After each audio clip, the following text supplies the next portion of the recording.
کل ایک بات اور کہی جائیں گی جلسے کے بعد.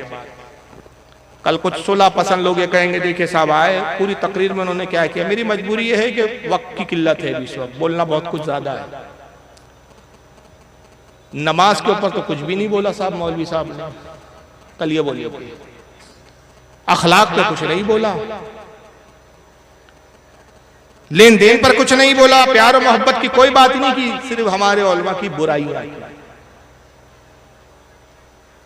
اور اگر بالفرض مان لیجئے کہ آج کے جلسے میں نہ رشید احمد گنگوئی صاحب کا نام لیتا, نہ اشرف علی تھانوی صاحب کا نام لیتا, نہ خلیل احمد امبیٹوی صاحب کا نام لیتا, کسی مولوی کا نام نہیں لیتا, صرف نماز پہ تقریر کرتا اور نماز کی فرضیت پہ خوب روشنی ڈالتا, نماز کے فضائل بتاتا, نماز کی خوبیاں بتاتا. کل سب تعریف کرتے بہت اچھی تقریر کی فاروق صاحب. وہ بھئی مہاراشٹر سے آئے تھے کوئی مولوی صاحب, بہت اچھا بولے یار, مزہ آ گیا. یعنی میں نماز پر بولوں تو میں اچھا مولوی ہوں, میں حقوق پر بولوں تو اچھا مولوی ہوں, میں بھائی اور بھائی کی محبت کے بارے میں بولوں, والدین کی خدمت کے بارے میں بولوں تو بہت اچھا مولوی ہوں. لیکن جیسی ہی میں یہ کتاب اٹھاتا ہوں, ذرا توجہ دے, اور جیسی ایک کتاب اٹھاتا ہوں اور کتاب اٹھا کے کہتا ہوں میں نہیں کہہ رہا ہوں, یہ کتاب کا مصنف کہہ رہا ہے, یہ اپنی جماعت کا بزرگ ہے, یہ کہہ رہا ہے اللہ جھوٹ بول سکتا ہے, تو کہتے ہیں صاحب فتنے کی بات کر رہے تھے. جیسی میں خلیل احمد امبیٹوی کی برائن القاطیہ اٹھاتا ہوں, کہتا ہوں اس کتاب میں لکھا ہے رسول کو اردو انہوں نے پڑھائی, کہتے ہیں صاحب فتنے کی بات کر کے چلے گئے. تحذیر الناس اٹھاتا ہوں, کہتا ہوں اس میں لکھا ہے رسول کے بعد بھی ایک نیا نبی پیدا ہو سکتا ہے. بھائی مولانا صاحب فتنے کی بات کر رہے تھے, ابھی 2-3 باتیں تو میں اور بتانے والا ہوں. تو جب میں ان کی کتاب جب تک نہیں اٹھاتا, جب تک ان کی کتاب کی کوئی عبارت نہیں پڑھتا, کتاب ان کی ہے پڑھ میں رہا ہوں, جب تک میں نہیں پڑھتا تو میں اچھا مولوی, نماز پہ بتاؤں تو اچھا مولوی, اور ان کی کتاب کی بات سناؤں تو فتین مولوی. تو پتہ چلا فتنہ گر میں نہیں ہوں, فتنہ گر تو یہ کتاب ہے, فتنہ گر تو یہ مولوی ہے. کہ جب تک یہ کتاب ہاتھ میں نہیں آئی تھی تو میں نہ فتنہ گر تھا نہ پاک فتنے کی تھی. تو فتنہ کس میں ہے؟ مجھ میں ہے کہ کتاب میں؟ کتاب میں.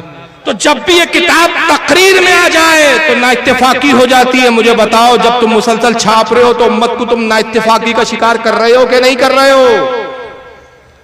تو نا اتفاقی تو تم کر رہے ہو, لیکن یہ جو دوسرا پہلو ہے آپ کا, یہ ہاتھی کے دانت دکھانے کے اور کھانے کے اور ہے کہ سنیوں کے علاقے میں تم انتشار برپا کرتے ہو. ایک ایسا علاقہ جہاں سب نماز پڑھ رہے ہیں, جہاں سب صلاۃ و سلام پڑھ رہے ہیں, جہاں سب فاتحہ دے رہے ہیں, جہاں سب بزرگوں کا نام لے رہے ہیں, جہاں سب نبی کی تعظیم کر رہے ہیں, جہاں سب میلاد النبی منا رہے ہیں, جہاں سب جو ہے شب برات منا رہے ہیں, شب قدر ہو رہی ہیں, سب معاملات چل رہے ہیں. مگر جیسی جماعت آتی ہے اور آ کے کیا کہتے ہیں, نہیں صاحب ہم تو نمازی بنانے آئے ہیں, ہم تو محبت کی بات کرنے آئے. میں کہتا ہوں اگر تم محبت کا پیغام دینے والے ہو, تم کچھ کسی کے بارے میں کچھ نہیں کہتے, تم کسی کے بارے میں کچھ برا نہیں کہتے, پھر کیا وجہ ہے کہ 1 سال اور 2 سال کے بعد مسجد 2 نظر آنے لگتی ہے. ایک مسجد میں سلام ہوتا ہے نبی پہ, دوسری مسجد میں ہوتا نہیں ہے. ایک جگہ نبی کی بات ہوتی ہے, دوسری جگہ ہوتی نہیں ہے. ایک جگہ جو ہے فاتحہ کی بات ہوتی ہے, دوسری جگہ سے بدعت کی آواز آتی ہے. جب تم محبت والے ہو تو یہ امت 2 خانوں میں بٹی کیسے پھر؟